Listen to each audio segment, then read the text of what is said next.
Again, thank you everyone for joining us today. Welcome to the 2026 FAFSA Symposium. My name is Ana Moya, and I am the Manager for Professional Learning Communities here at the Illinois Student Assistance Commission. Before we get started into this presentation, I do want to go over some housekeeping items. So this session is being recorded and it will be posted at our website for the FAFSA Symposium page. So isac.org/FAFSA Symposium. If you are having trouble connecting audio through your computer, use the call me option for audio instead. I do realize that if you're hearing me say it, it's because you're not having audio trouble. But if any of your colleagues are here joining us and they just see my mouth moving and they're like, what is going on? Can you hear her? Use the call me option since that'll give you the ability to also be able to join audio through the phone. We will also be using what is called the Q&A feature that's going to be located at the bottom right corner of your screen. So this is going to be for any questions that you may have.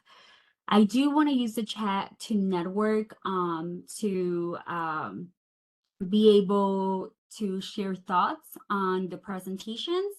But the Q&A is going to be specifically for questions related to the content. So if you have a question, maybe that is specific to a student, share it on the Q&A because then we'll be able to answer that question there. And then for all of you who are joining us with needing continuing education credits and professional development hours, they will be available.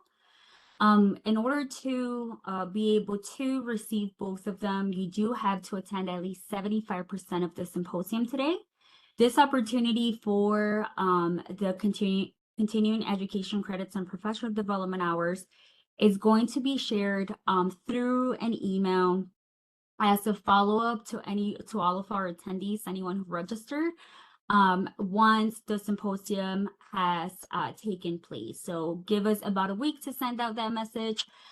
It'll include the evaluation. We do ask that you complete it as soon as possible after you get it. We do leave that evaluation open for 2 business days after, but that email will include that information.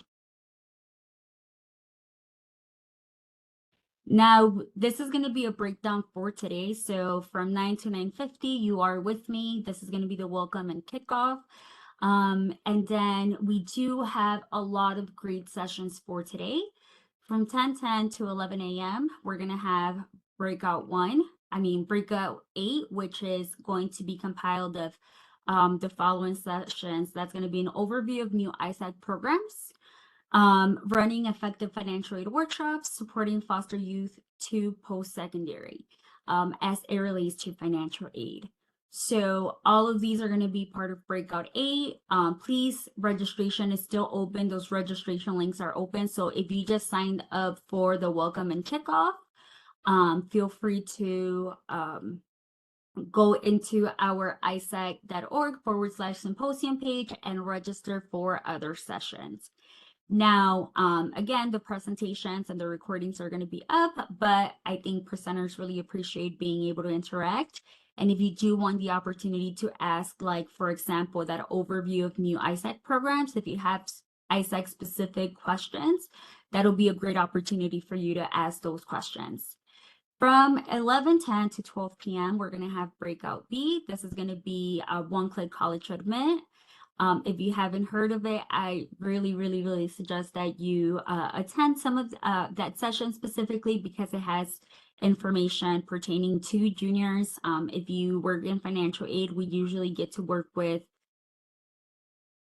if you work in financial aid, you usually work with seniors or students who are already in college. So this is a great opportunity for you to be able to connect with juniors.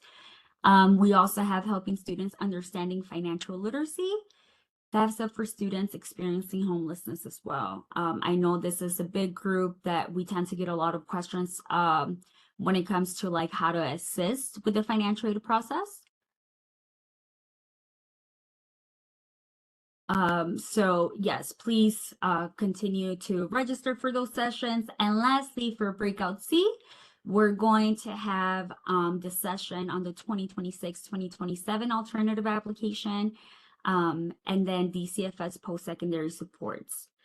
All of this is available for you all to register. So please check them out. Again, this is going to be an opportunity for you to not only see content and presentations, but it'll be an opportunity for you to be able to interact and get answers to your questions in regards to the related topic.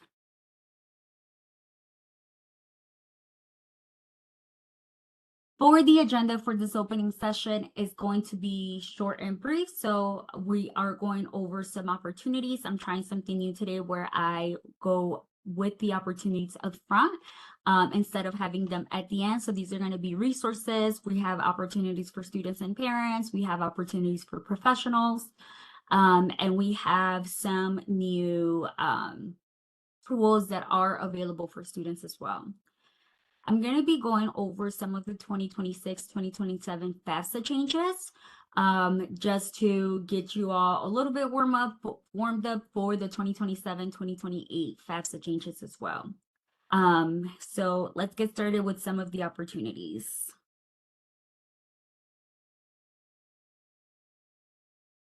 And thank you. I do see all of you joining and continuing to share your name, where you work, and the capacity as to like what you work with students. So thank you all. Please continue to do so.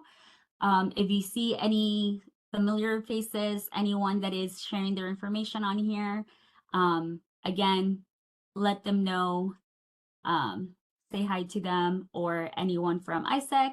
We're all here today.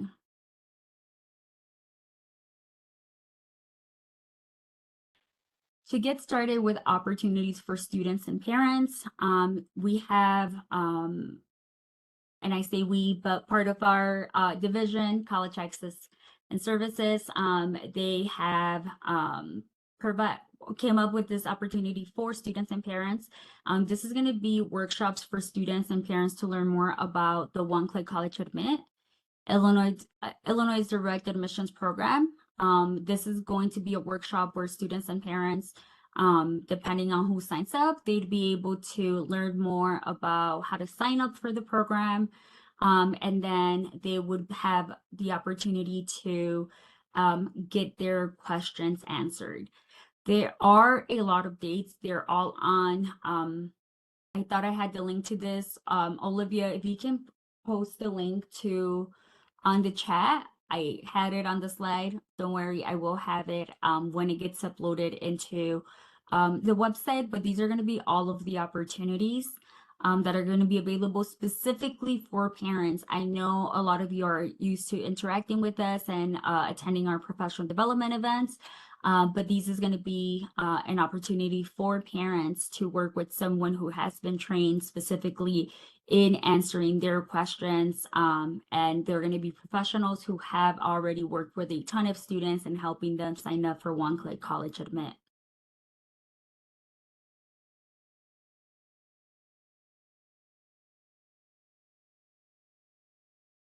There's also a newer toolkit for juniors where they have the opportunity to see a step-by-step description of the process and timeline overview, a pre and post workshop checklist, a list of student and parent frequently asked questions, a quick script for workshop facilitation.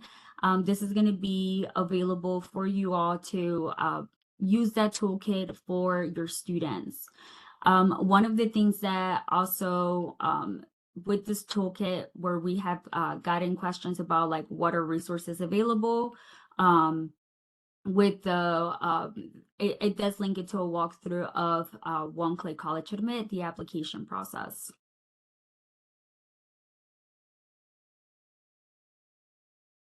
For students and parents, we also have year-round help. So if you are familiar with the ISAC core, these are our ISAC core members are near peer mentors that support students and families with the college going process. So everything post-secondary and career exploration. Scholarship searches, completion of financial aid applications. A lot of our colleagues here at ISAC, including myself and the training team, we were all ISAC core alum. So we started off helping students and families with the financial aid process and college going process. This is still a service that is available to your students. So if you haven't worked with your ISAC core member for any reason and you want to reach out to them, feel free to look them up on our student portal so that you are able to work with an ISAC core member and getting presentations, set up for your school on scholarships, maybe setting up some workshops for your students. And this is all going to be available to your students at no cost. With additional ISAC Core FAFSA assistance, we also have our FAFSA bookings or ISAC bookings, I'm sorry. With ISAC bookings, this is going to be a service available to students and parents where they'll be able to set up a 30-minute virtual one-on-one meeting with an ISAC core member. The assistance is going to be available in English and Spanish. So if you are someone who does not have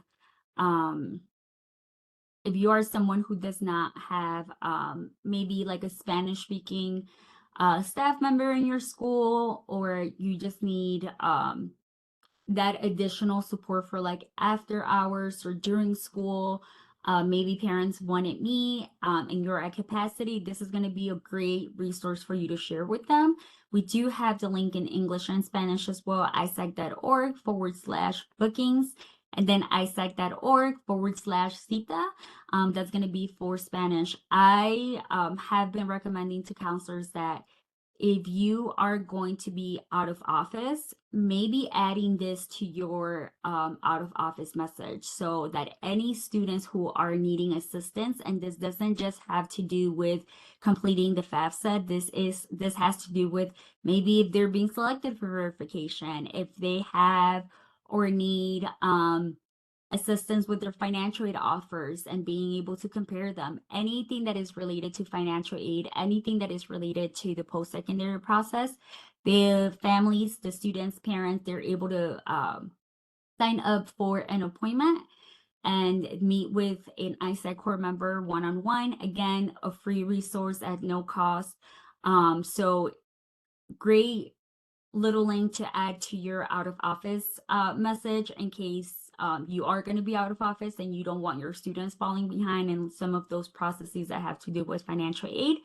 And even if you are not going to be out of office, if you want to add it to your signature, I do suggest it. These are going to be available year round.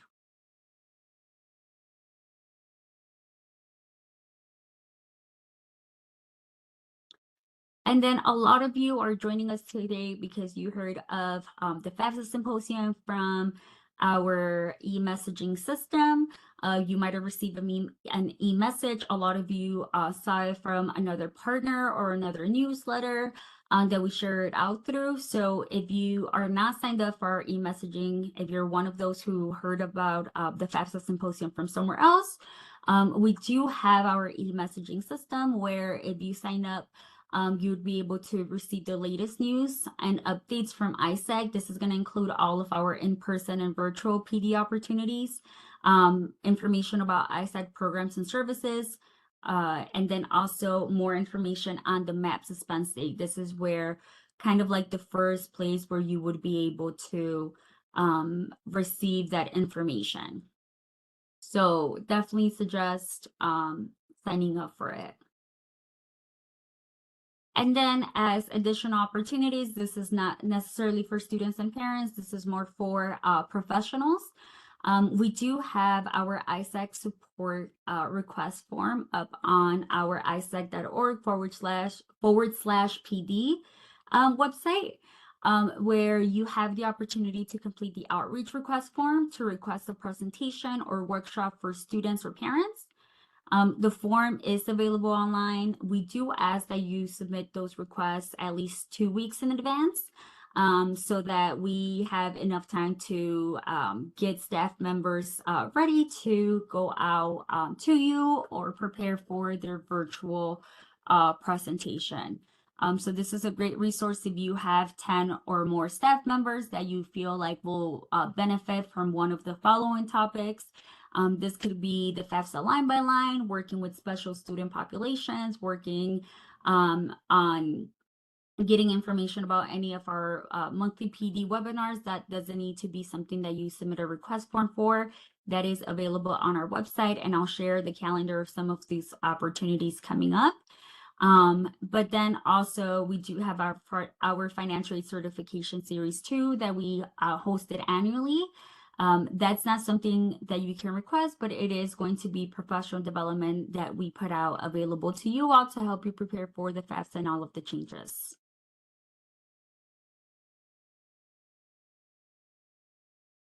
We do also have our Illinois College Access Network. This is going to be a network of college access practitioners that strives to improve post-secondary access and success for low-income first-generation students. You are invited to join Illinois CAN to be a member. This community focuses on 4 objectives. So increasing visibility of Illinois college access programs and services, disseminating college access research and best practices, providing professional development and technical assistance for college access providers, and facilitating communication and collaboration among college access providers. It is minimum it's a minimum time constraint. It is quarterly meetings, as the topics are going to be related to what you all are needing as professionals to help you better assist students. We also have First Generation Scholars Network. If you are working with first generation students at your schools, I do ask you to have them sign up for this service. So this is going to be a free resource available to students who will be the first in their family to earn a college degree. If you are familiar with working with first generation students, you know that there is a gap in the capital that they have as far as the knowledge with the college going process. So this is going to be a great resource for them to continue to get support beyond high school. If you are a counselor at a high school, that means that you can have that peace of mind that they're going to continue to receive supports even beyond being in the schools. So they get support and resources from ISAC. They would be able to connect with a first generation Scholar Network mentor. They can find, depending on their campus, if there is a program on campus for first generation students. And then the network also does have check-in events with other first generation students. So it's also an amazing opportunity for them to get to network as well.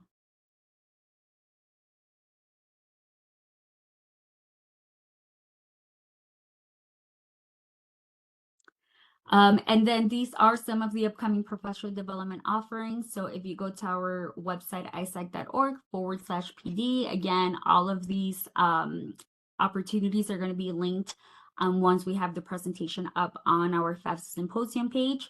But we do have a lot of virtual opportunities for professional development. So we have Career Information System, CIS 360 overview. We also have one-click college admit overview, spring into action. And then we have a couple of more opportunities for one-click college admit.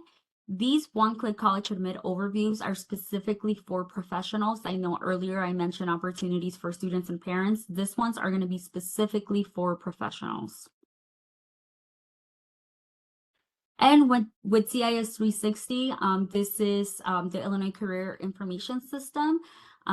This is a self-directed online system that would help students explore careers, colleges, and training programs. If you are working with high school students, then you are going to find that they do have the ability to meet all of their benchmarks with PACE. So PACE is built into CIS 360. So if you are looking to implement, looking to see for free ways to help your students with that career exploration, that post-secondary exploration, and setting them up for their financial aid domain. This is going to be a great resource for your students, and it is something that they can do on their own, or you can do in a class setting as well. This is going to be available for all Illinois students at no cost. And then if you go into Illinois Career Information System, they just have a ton of great resources. This does come from IDES. There's a ton of resources, even if you are not a student. So I highly recommend that you check this out as well. Lastly, I do want to remind you all, again, if you are familiar with Lenore Smith, you know how great she is. We do have our ISAC transcript exchange program, which is a service that provides Illinois high school students the opportunity to request credentials to be sent electronically to the destination of their choice. So if you are a school, if you are a school that might be smaller, have a smaller amount of staff, this is going to be a great resource that your students are able to use in order to get those transcripts virtually or electronically sent to the destination that they need. They can send credentials that include transcripts, health records, letters of recommendation. The service is going to be free to Illinois high schools. So if you want to sign up, please, please, please reach out to Lenore Smith in order for you to get signed up for ISAC Transcript Exchange, because this is going to be a free service.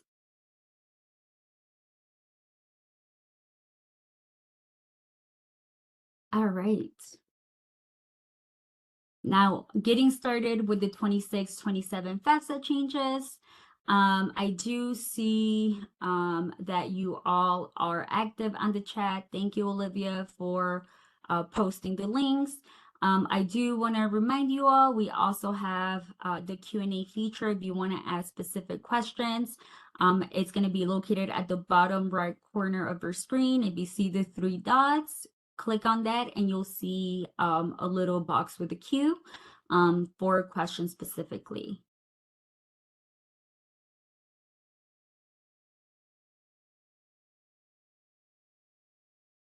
Morgan, I do see that you have a question. How do I get an Illinois Career Info System login? So you are able to get or create an account. If you are looking to create an account as a resident, you do have the ability to do so. But if you want to create an account to sort of like have a classroom set up for your school, I'll share the training inbox at the end of this, and you can reach out to us and we'll connect you with the person so that you can get your school set up.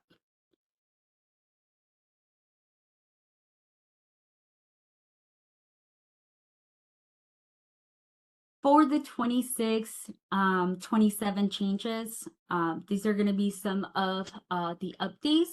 I do want to touch just a little bit and briefly about some Illinois FAFSA related legislation. So we have Public Act 101-0180, which is the FAFSA graduation requirement. Most of you are familiar with this already since we are a couple years in.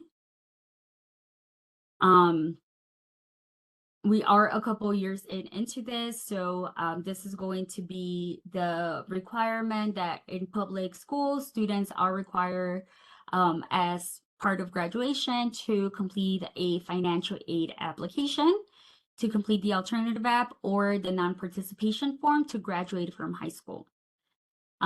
We also have Public Act 104-0013, which is the FAFSA designee legislation, which states that every high school must select at least one FAFSA designee. So this is going to be one FAFSA person, someone who is sort of like the expert or know where to get resources at every school. And then the next one is going to be Public Act 104-0014, the school day FAFSA support. This is going to be the legislation that requires school districts to provide high school students with FAFSA completion support during the school day. If you have questions about any of these, if you're looking to implement, if you're looking to support, please reach out to us so that we are able to get information to you. We currently have a couple of FAFSA designee trainings that have been already scheduled. So if you are that person and that's why you're joining us and you have questions about how to join those sessions, please feel free to reach out to us.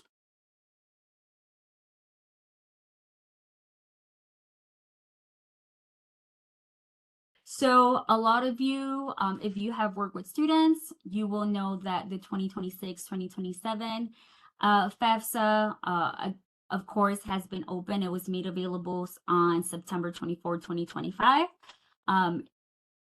Again, if you historically have worked with the FAFSA for the last couple of years, this was a really, really big deal having the FAFSA open on September, just with all of the headaches that we had in the past.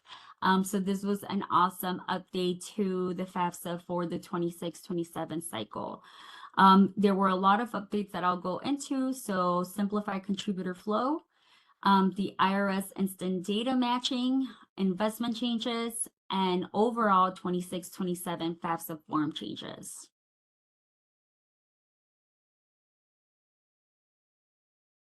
I do see that Lenore on the chat mentioned that there is an e-message this week for our Parchment preview, where you have the opportunity to ask a Parchment representative questions about the program. So Parchment, I don't think I mentioned it as Parchment. It was ISAC Transcript Exchange. That is Parchment. The event is going to be April 16th at 10 a.m. So please feel free to reach out to Lenore Smith. She is posting that information on the chat with any questions you may have. Even if you join just to know more about Parchment, it doesn't have to be like you have a Parchment specific question as a user. Please register for that opportunity. Continuing on with 26-27 changes. There was a simplified process for being able to invite the contributor to provide their information. So students only needed to provide contributors' email address, so they didn't need to provide the date of birth or social security number like they had been required to in the past.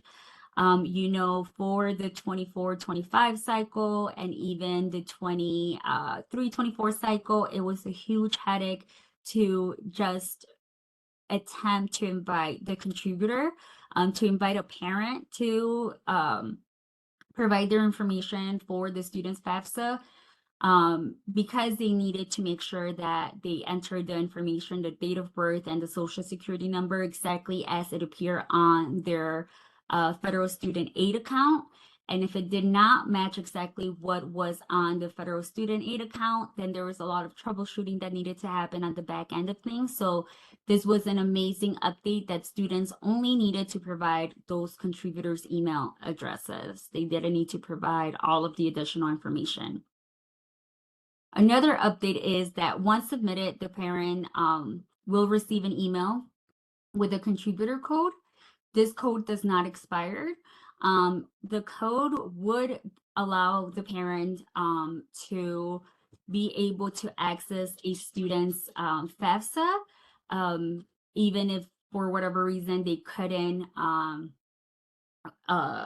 link to the student's FAFSA directly from the emails by selecting that they wanted to complete their section of the FAFSA. They'd be able to log into the FAFSA website and enter that contributor code, and then they would be able to access their students' FAFSA as well. For email address use, it does not need to match the one that is used for the student aid.gov account. This was something that also was a headache for the previous FAFSA cycle. So an update to this is that they do not need to match that information.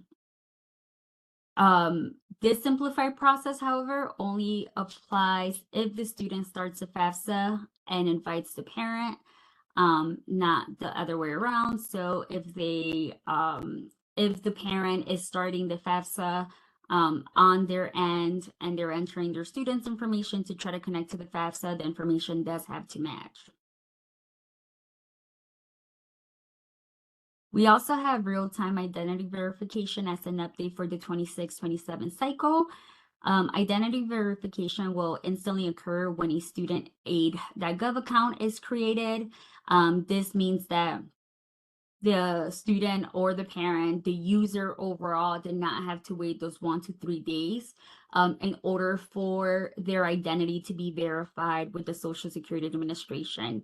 Now we have real-time identity verification. Again, this was a headache because depending on when the student created their student aid account or the parent created that student aid account, it could mean that they were able to complete it and have access to certain features right away, or that they would have to wait in order until their account was verified. So now what it means is that they have full functionality of the FAFSA. They can sign and import their tax data from the IRS on the spot. They, again, no longer need to wait for those 1 to 3 days in order for it to be verified. However, if there is a data match issue, an instant rejection will occur and the user can try again. That is the only exception to that. Instant match is also not available for contributors that have instant match is not available for contributors with an I-10. They are working on developing a solution, but it has not been available for the 26-27 cycle.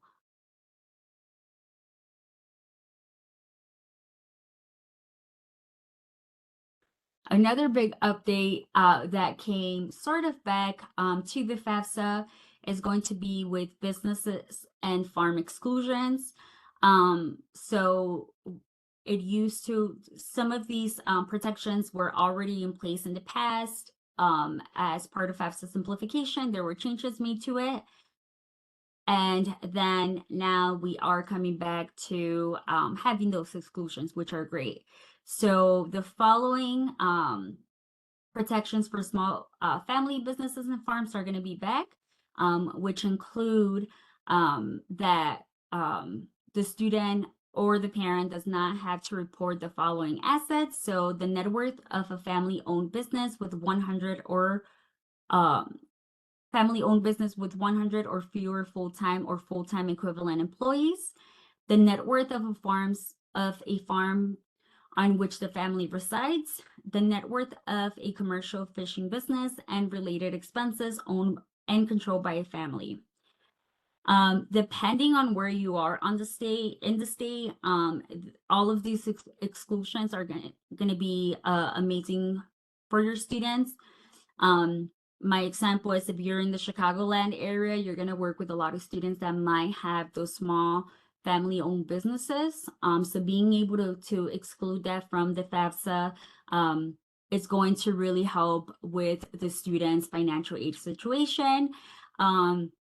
If you are anywhere where there are farms, so really anywhere outside of the Chicagoland area, then working with students whose family owns a farm, but they also reside and their house is in that farm, it's also going to be an amazing exclusions. If you are used to working with part of these two student populations, then you know that if it's a small family-owned business or a farm that they are living and operating themselves, you know that it's a likelihood that they would need that financial assistance.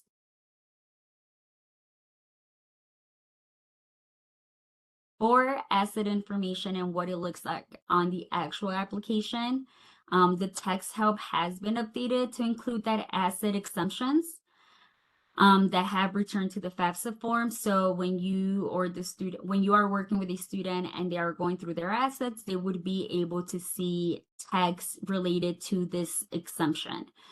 Same thing for the parent as well. For the state of residence, this was an update that was done for it too.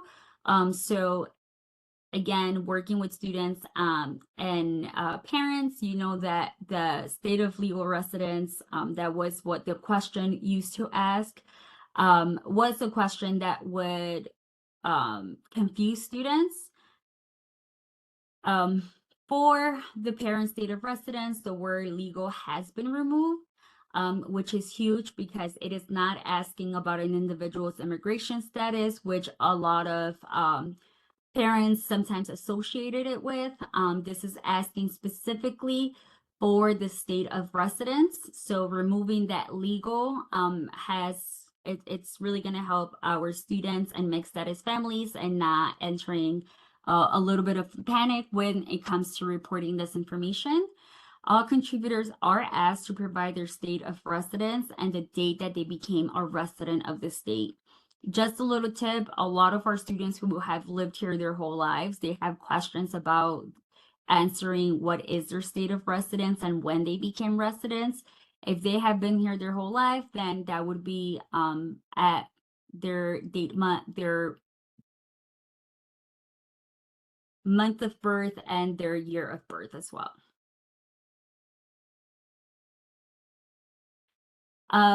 Next update on some of the language that has already been updated for the 26-27 cycle is the wording on the question about unsubsidized loans. So the update is that apply for have been removed. So before, the question used to ask if the student wanted to apply for a direct unsubsidized loan only, which means that the student was completing the application, not looking to apply for the rest of financial aid, which if you are familiar with financial aid, you know that by completing the FAFSA, the student is also completing their application for direct unsubsidized loan and subsidized loans as well.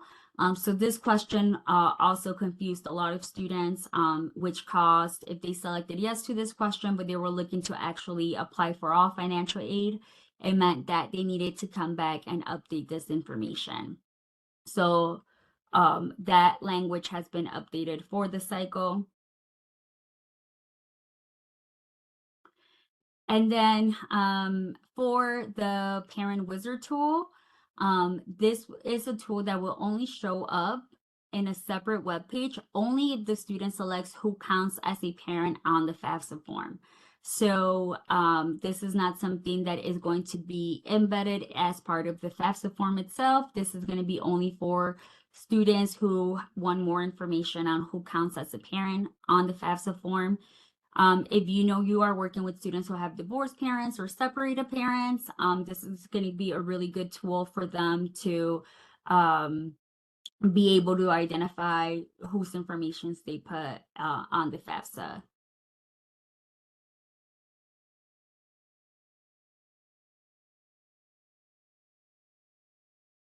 This is a duplicate of the other information, but the asset question has been updated as well.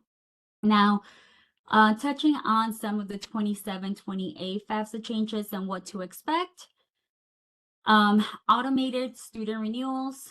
So there's going to be a streamlined process for students to be able to renew their FAFSA. Returning students will no longer start from a blank slate. Information will be already transferred over. Most students, once they create their student aid account, a lot of the information transfers over once they start their FAFSA. That's how they start the process. So by having even more information included as part of their renewal form is going to make the process even faster and easier for students. So it'll automatically pull that information from previous FAFSA submissions. There's going to be updates on the form with the goal of removing jargon. The goal is to eliminate confusing financial aid jargon that acts as a barrier for first generation families. This is meant to simplify logic to ensure students and parents understand why they are being asked for specific information as well. So improved comprehension is going to be included as part of the form. You know that sometimes we get caught up in just the financial aid language and terms that may not be familiar to students and families, so making it more relatable to help them better understand. It's also going to go a really long way when completing the FAFSA, and not only that, but understanding how it will impact their future. And for those contributors, for those parents who do have more than one child who is going to be in college or needs to complete the financial aid application, the FAFSA, the multi-child shortcut, this is going to be parents with more than one child applying for federal aid can now reuse their information. This was something that had already been in place, I want to say like 4 or 5 years ago, and then with FAFSA simplification and all of the updates, I think they went through a phase of like not incorporating it back again. So the multi-child shortcut is going to be amazing for parents who do have multiple members of their household who are going to be in college. Eliminating redundancy, so no more re-entering the same demographic or asset data for every child in the household. This is something that's going to be transferred over for other children in the household. And then cross-application syncing. Once the parent completes their portion for one student, that data can be seamlessly applied to other siblings' forms. Lastly, this is another opportunity, so public comment opportunity. Right now, the draft of the 27-28 FAFSA is online and available for you all to view. So the Department of Education, they're actively seeking feedback from financial aid professionals to further modernize and streamline the form. So this is going to be open for public comment. The deadline to submit your feedback on this or comments on this is going to be Tuesday, April 14th. So the link is again going to be on the slide. That's going to be available on our isac.org/FAFSA Symposium page as well. Lastly, I do want to thank you all for joining us today for this opening session. If you have any questions about any of the content I just presented, please reach out to us at isac.outreachtraining@illinois.gov. Reminder to sign up for our e-messaging system at isac.org/e-messaging so that you can hear about our latest training opportunities and the latest news as well. As a reminder, registration is still available for a lot of our other sessions, so I'll pull up that information again. So at 10:10, so in about 20 minutes, we're going to have a lot more sessions. So we have overview of new ISAC programs, running effective financial aid workshops, supporting foster youth to post-secondary. So please register for those sessions.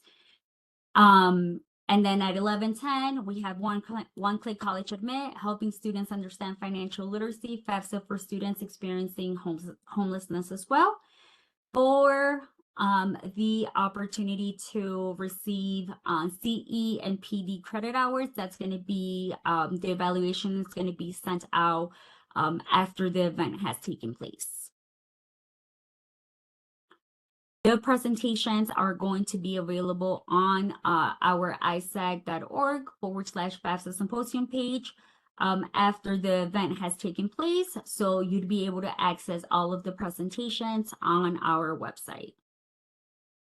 Thank you all again for joining us today. If you have any questions, otherwise, please enjoy your 20-minute break until the next session starts. And thank you all.